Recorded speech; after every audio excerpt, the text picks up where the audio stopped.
廃盤になったステッドラーのレグのすべての神経をコンプリートしてしまいました。廃盤なので普段はプレミア価格がついて定価の倍の3000円ぐらいで取引されているんですけれども、定価で販売されていたので気づいたらポチっておりました。布マスクとスタビロの消しゴムもセットにしてくれて非常に親切で嬉しかったです。これまで自分は 0.7mm を持っていたので、今回は 0.5mm と 0.3mm を買いました。徹底レビューをしたばかりなんですけれども、神経による些細なデザインの違いだったり、新型と旧型の違いなど面白いことが分かったので、そういうところも詳しく紹介をしていこうと思います。こちらのシャーペンはかなりメカメカしくてかっこいい見た目となっているんですけれども、見た目だけじゃなくて中身もかなり魅力的なシャープペンとなっています。こちらは針量調節機能といいまして、ペン上部のダイヤルを回すことで1回のノックで出る芯の量を調節することができます。こちらのレギュレーターと言われる窓に見える黒いところが出る芯の量を表しておりまして、黒いのが一番長いと1回のノックで約 2mm も押し出されます。黒の表示を一番短くすると1回のノックで約 0.2mm ぐらいしか出ないので、芯の長さを微調整しないと気が済まないっていう方なんかにかなり向いているかなと思います。1回のノックで書き始めることができるので、起動時間がかなり短いっていうのもこちらのペンの魅力となっています。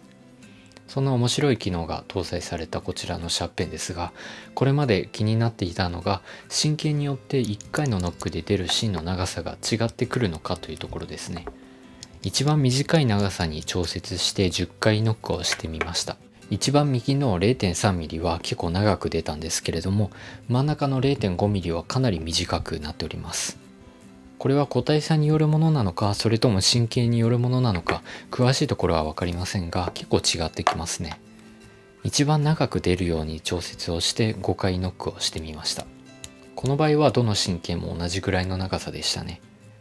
2005年にグッドデザイン賞を受賞しているシャープペンなので、そういうのも踏まえて詳しくデザインの方を見ていこうと思います。キャップのところは歯車のような形状となっていて、針量調節機能というギミックにマッチしたデザインとなっています。グッドデザイン賞のホームページによると、この歯車の形状も結構評価されておりました。製図用なので消しゴムにはどの神経にもクリーナーピンがついています。レギュレーターのダイヤルを回転させると上のキャップまで一緒に回転してしまいます。クリップの先端は角が丸くなっているので、書いている時に手に当たっても痛くなりにくいような設計がされています。自分の持ち方だとクリップは当たらないような位置にありますね。グリップのところには使い込んだフィーリングということで、角が丸まったローレット加工となっています。触っても痛くなりにくいような配慮がされていますね。レビューを見ていると滑りやすいっていう意見を結構見るんですけれども、強く握る自分にとってはちょうどよくて、指も全然痛くなりにくいので、個人的にはシャープペンの中でもかなり握りやすい部類に入るかなと思います。口金を開けるとレギュレーターの仕組みがある程度わかるかなと思います。チャックの位置が変化するので、チャックの移動範囲の変化によって1回のノックでの芯の量を調節することができます。口金が緩くなったシャーペンは1回のノックでたくさん芯が出てしまうっていうのと同じような理屈ですね。転換の歯車みたいな形のネジを回してコードの表示を調節できるんですけれども、ギザギザした形状なので回すとちょっと指が痛くなってしまいますね。コード表示窓はどの神経も 2H から 2B となっていました。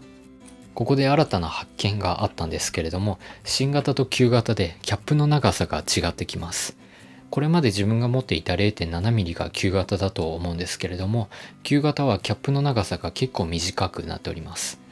キャップをはめた時の外観っていうのは変わらなくて、どちらも互換性があるんですけれども、新型の方がキャップが長いのでかなり抜けにくくなっております。神経によって口金の切れ込みの線の数も変わってきます。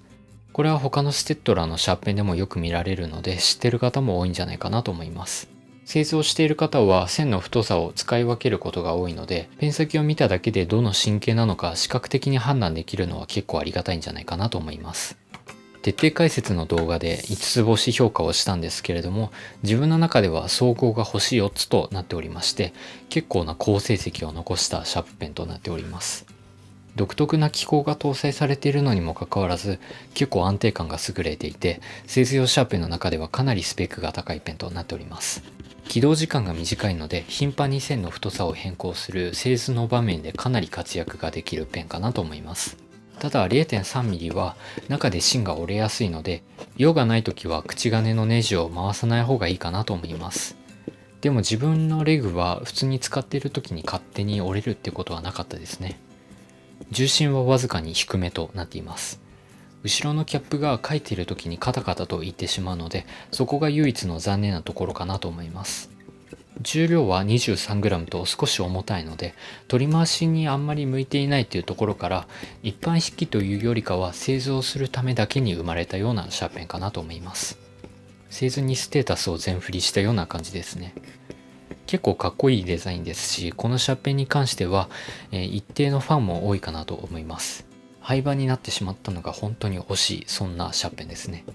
廃盤なのに定価で安く買えてしまうっていうのを自分の動画で紹介すると、すぐに売り切れになって買おうか迷っていた方に変に批判されるかなと思って、この動画の公開は売り切れにしてからにしようかなと思っていたんですけれども、この動画を通して知っていただける方もいると思うので、今回は公開することにしました。